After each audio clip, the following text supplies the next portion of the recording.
ये जो आतंकवादी हैं, ये नक्सलवादी हैं, उनके पास शस्त्र और बारूद कहां से आता है?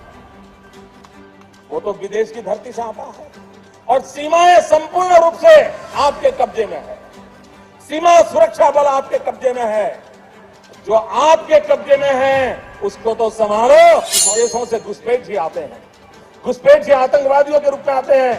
आतंकवादी घटनाएं करते हैं, भाग जाते हैं। प्रधानमंत्री जी, आप मुझे बताइए, सीमाएं आपके हाथ में है, कोस्टल सिक्योरिटी आपके हाथ में है, बीएसएफ सेना सब आपके हाथ में है, नेवी आपके हाथ में है। ये विदेश से घुसपैठ के कैसे घुस जाते हैं?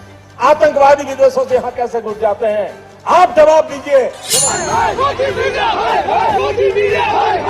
मुस्लिम मुस्लिम का सीन नहीं है, ये इंसानियत का कत्ल है। उन्होंने वहाँ से क्या किया?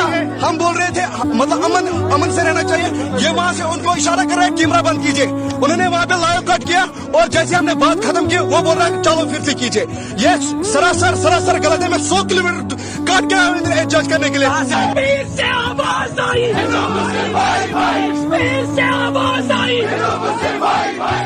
सवाल आज प्रधानमंत्री नरेंद्र मोदी और गृह मंत्री अमित शाह से भी कि जब आप ये दावा करते हैं कि देश सुरक्षित हाथों में है, तो ये टारगेटेड हमले कैसे हो रहे हैं?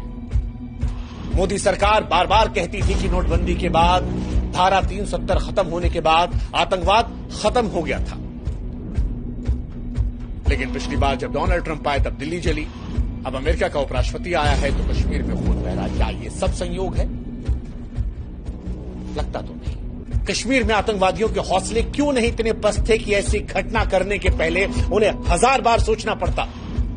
क्यों आतंकवादियों में वो खौफ नहीं था? और इस सवाल का जवाब देना पड़ेगा। हमारे आंखों में आंसू नहीं है, हम खुश हुए हैं, हमने कुछ भी नहीं खाया है, इसलिए कि जो मेहमानों से आज जो गद्दारी हुई है ये कभी हम बर्दाश्त नहीं करेंगे। नहीं करेंगे। हमारी जान है, टूरिस्ट हमारी जान है, टूरिस्ट हमारी जान है, इनोसेंट किलिंग जान है, इनोसेंट किलिंग बंद करो, इनोसेंट किलिंग बंद करो, इनोसेंट किलिंग बंद करो, मजलूमों का कत्ल बंद करो, बंद करो, मजलूमों का कत्ल बंद करो, बंद करो।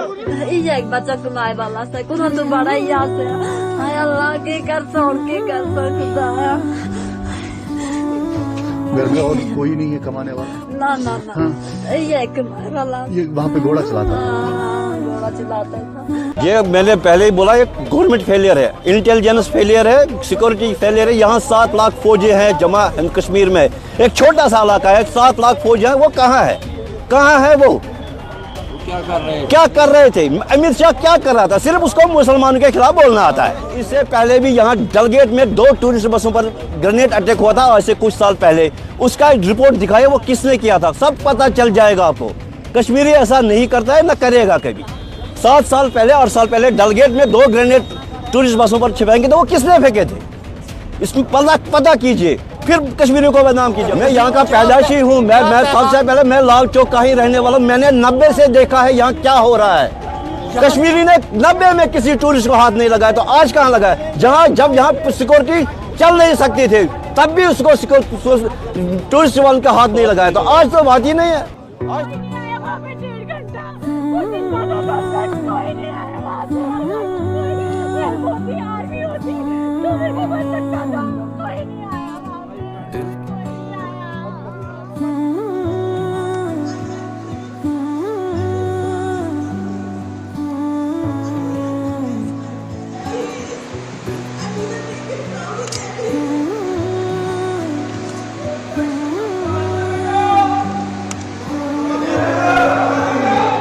पता होगा कि पिछले 3 सालों से सेना की भर्ती रुकी हुई है। पिछले कुछ सालों में लगभग 1 लाख पद को समाप्त कर दिया गया सेना के। आपको पता है? आपको नहीं पता होगा लेकिन आपको बता रहे हैं। समझिए, जिस जगह पे जिस कश्मीर में लगभग 2000 से ज्यादा टूरिस्ट एक जगह पर आके खड़े होते हैं और वहाँ पर एक भी सुरक्षा कर्मी नहीं होता। समझिए, कहीं ना कहीं सुरक्षा में चूक है। कोई बात आपको नहीं बताएगा तो सिर्फ एक ही बात कि किस तरह से धर्मस्थल को टारगेट किया जा रहा है। लेकिन समझिए, ये सवाल है कि सवाल उठाना चाहिए भारतवासी को और हर एक देशवासी को सवाल उठाना चाहिए कि जिस तरह से कहीं ना कहीं जब 2000 से ज़्यादा टूरिस्ट एक जगह पर इकट्ठा होते हैं तो आखिर वहाँ पर कोई सुरक्षाकर्मी क्यों नहीं होता है। अगर किसी नेता का काफिला आता है तो समझिए उसके आगे पीछे एम्बुलेंस भी होगी और गाड़ियाँ भी होंगी, लेकिन समझिए जहाँ पर देश का नागरिक होता है, जहाँ पर देश के लोग होते हैं, वहाँ पर एक भी टूरिस्ट के लिए एक भी सुरक्षाकर्मी नहीं होता। ये कहीं ना कहीं सुरक्षा में चूक है, जो सवाल पूछा जाना चाहिए।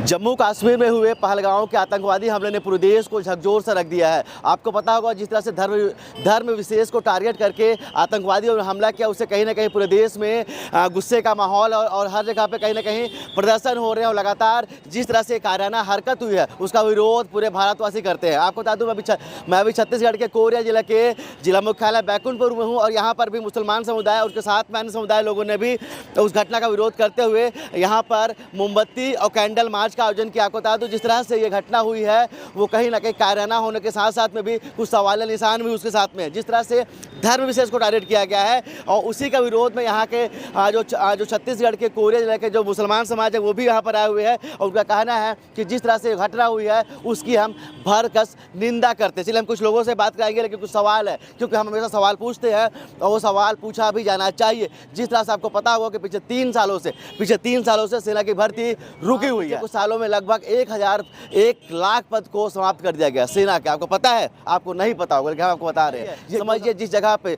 जिस कश्मीर में लगभग 2000 से ज़्यादा टूरिस्ट एक जगह पर आके खड़े होते हैं और वहाँ पर एक भी सुरक्षाकर्मी नहीं होता, समझिए कहीं ना कहीं सुरक्षा में चूक है। ये कोई बात आपको नहीं बताएगा तो सिर्फ एक ही बात कि किस तरह से धर्म विशेष को टारगेट किया जा रहा है। लेकिन समझिए ये सवाल है, ये सवाल उठाना चाहिए भारतवासी को और हर एक देशवासी को सवाल उठाना चाहिए कि जिस तरह से कहीं ना कहीं जब 2000 से ज़्यादा टूरिस्ट एक जगह पर इकट्ठा होते हैं तो आखिर वहाँ पर कोई सुरक्षाकर्मी क्यों नहीं होता है। अगर किसी नेता का काफिला आता है तो समझिए उसके आगे पीछे एम्बुलेंस भी होगी और गाड़ियाँ भी होंगी, लेकिन समझिए जहाँ पर देश का नागरिक होता है, जहाँ पर देश के लोग होते हैं, वहाँ पर एक भी टूरिस्ट के लिए एक भी सुरक्षाकर्मी नहीं होता। ये कहीं ना कहीं सुरक्षा में चूक है, जो सवाल पूछा जाना चाहिए। तो चलिए हम कुछ लोगों से ही बात करेंगे और यहाँ पर भाजपा के भी लोग हैं और कांग्रेस के भी लोग हैं और खासकर मुस्लिम समुदाय के भी लोग हैं, वो सब इसका विरोध करते हैं। चलिए हम उनसे बात करते हैं कि आखिर जिस तरह जो घटना हुई है वो कितनी निंदनीय है। ये पता तो सबको है, लेकिन आखिर विरोध जो किया जा रहा है, जिस तरह से एक धर्म विरोध को टारगेट भी किया जा रहा है कि हाँ आतंकवादी ने पूछा कि आपका धर्म कौन सा है, इसके बाद में जाकर फायरिंग करते हैं। जिस तरह से समझिए कि पॉइंट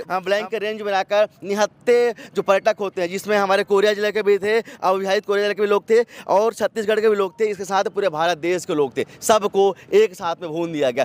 कैसे देखते हैं इस घटना को, इस पर क्या कार्रवाई होनी चाहिए? पत्रकार महोदय, आपका जो आरोप है वो अपनी जगह सही है, लेकिन ये मौजूदा वक्त जो है आरोप प्रत्यारोप का नहीं है। वर्तमान समय में सारे देश को एकजुट रहना है और जो भारत के बाहर बैठी हुई विदेशी ताकतें हैं वो चाहती कि हमारे देश में अस्थिरता फैले और हमारी जो एकता है, जो अखंडता है, जो भाईचारा है उसमें दाग लगे। तो ऐसे समय में हम सब लोगों को एकजुट होकर जवाब देना है और रहा सवाल जो चूक हुई है उसका जो है समुचित जो है उस पर कार्रवाई की जाएगी। ये शासन में बैठे हुए लोगों का काम है ये सोचना। हमें अभी जो है हमें एक रहकर आतंकवाद को मुंहतोड़ जवाब देना है, यही मेरा वक्तव्य है। एक रहकर आतंकवाद को मुंहतोड़ जवाब देना और निश्चित तौर पर देना भी चाहिए। हमारे साथ में कोरिया जिला के पूर्व जिलाध्यक्ष भी हैं। जिस तरह से आतंकवादियों ने बोला है कि आप किस धर्म से थे, तो क्या लगता है कि आतंकवादियों की जो साजिश थी, जो उनका एक प्रोपेगेंडा था कि जिस तरह से हिंदू और मुस्लिम को किया जाए, एक तरह से बात को फैलाया जाए कि हम किसको मार रहे हैं, मुसलमान हिंदुओं को मार रहे हैं, क्या लगता है आतंकवादी जो थे अपने एजेंडे पर सक्सेस हो गए हैं? पहलगांव में जो ये घटना हुई इसकी हम सभी लोग घोर निंदा करते हैं, क्योंकि इस तरह का जो उद्देश्य बना करके किसी जाति विशेष को जो उन्होंने टारगेट बनाया, तो पूरे भारत में इसका आक्रोश है, चाहे वो किसी भी समाज का व्यक्ति हो।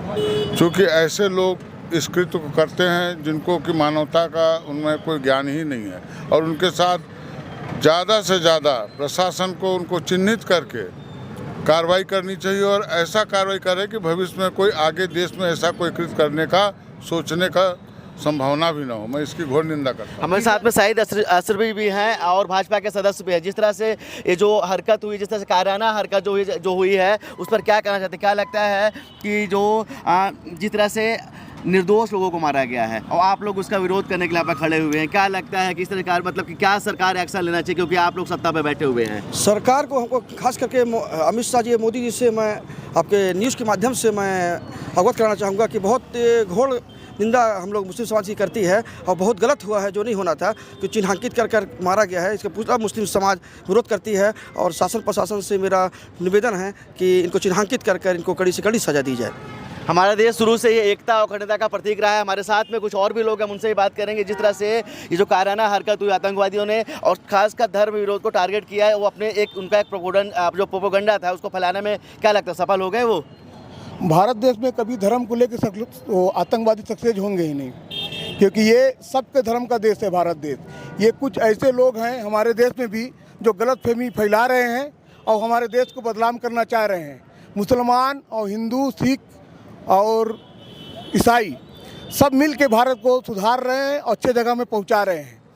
कुछ हमारे मीडिया की भी कमी है जो ये सब गलत अफवाहें उड़ा रहे हैं और ये गलत तरीके से बात कर रहे हैं। ऐसा हमारे भारत देश में कभी नहीं है ना। उसमें एक मुसलमान की मृत्यु हुई है और मैं ये कहना चाहूँगा कि किसी भी बेकसूर इंसान कोई किसी की मृत्यु होती है तो पूरे इंसानियत का कत्ल है। और कोई तो अभी पूछ ही नहीं रहा है। सबसे बड़ा तो इंटेलिजेंस फेलियर है। ये गवर्नमेंट में बैठे लोग क्या कर रहे हैं? मेहंदी लगी क्या इनके हाथ में? ये पुलवामा के बाद ये इस तरह की हरकत, मतलब शासन में बैठे लोगों के ऊपर जूता पड़ा हुआ है। ये किस तरह की मतलब ये शासन चला रहे हैं, किस तरह के लोग बैठे हैं सत्ता में। हम इस घटना का विभत्स और विरोध करते हैं, कड़ी निंदा करते हैं और हम एक संदेश देना चाहते हैं कि हम किसी भी निंदा का ऐसे सपोर्ट नहीं करते और हम हर परिस्थिति में हिंदू मुसलमान साथ हैं, साथ रहेंगे। बिल्कुल सही बात कही आपको कि हम किसी भी तरह की आतंकवादी घटना का सपोर्ट नहीं करते, लेकिन एक बात सही बोला आपने कि सवाल पूछा जाना चाहिए। पिछले कुछ सालों में जब पुलवामा की घटना हुई तब पता नहीं चल पाया है कि आखिर कैसे हुई थी घटना और किन लोगों का हाथ था। हमारे साथ में बीजेपी के सदस्य भी हैं, हम आपसे पूछेंगे कुछ कड़े सवाल तो पूछेंगे, क्योंकि बात कहीं ना कहीं टारगेट की जा रही है एक धर्म विशेष को लेकर। पुलवामा अटैक हुआ था तब भी इस तरह की आतंकवादी घटनाएं हुई थी। हमारे सैकड़ों जो सैनिक थे वो शहीद हुए थे। उसके बाद भी सवाल पूछा गया लेकिन उसका आंसर अभी तक नहीं मिल पाया है। अभी भी समझिए पिछले 3 सालों से सैनिक भर्ती नहीं हुई है। 1 लाख से ज़्यादा पद सैनिकों के खाली हैं और जिस जगह पर 2000 से ज़्यादा लोग वहाँ पर इकट्ठे थे वहाँ पर एक भी सैनिक नहीं थे, वहाँ पर इंडियन आर्मी नहीं थी। आखिर इतनी बड़ी सुरक्षा में चूक कैसे हो सकती है? आज तो बहुत भारत देश के लिए दुख की बात है कि हमारे जम्मू कश्मीर में पहलगाम में जो ये आतंकवादी हमला हुआ, ये इस देश के लिए बहुत क्षति है। और जो भी ये आतंकवादी हमले में जिस किसी का भी हाथ है या इस देश से अलग देश का भी जो हाथ है, तो भारतीय जनता पार्टी में जो हमारे बैठे हुए माननीय नरेंद्र मोदी जी हैं, अमित शाह जी हैं, इसकी जांच हो रही है। और कल ही अमित शाह जी ने जम्मू कश्मीर के लिए रवाना हो गए थे और आगे जो भी इसमें जिसका भी हाथ होगा बहुत जल्दी ये क्लियर हो जाएगा। लोग लगे हुए हैं और जो भी ये हुआ है भारतीय जनता पार्टी इसकी दुख है, लेकिन हमारा देश एक रहेगा और ये देश में हिंदू मुस्लिम नहीं होगा। और जो आप सेना के लिए बोले हैं, सेना भर्ती भी है और वो भी हो रहा है, ऐसा नहीं है। अब किसी बेस कारण से कहीं पे चूक है अगर, तो उसमें भी शासन प्रशासन उसके आगे से अच्छे से करेगा।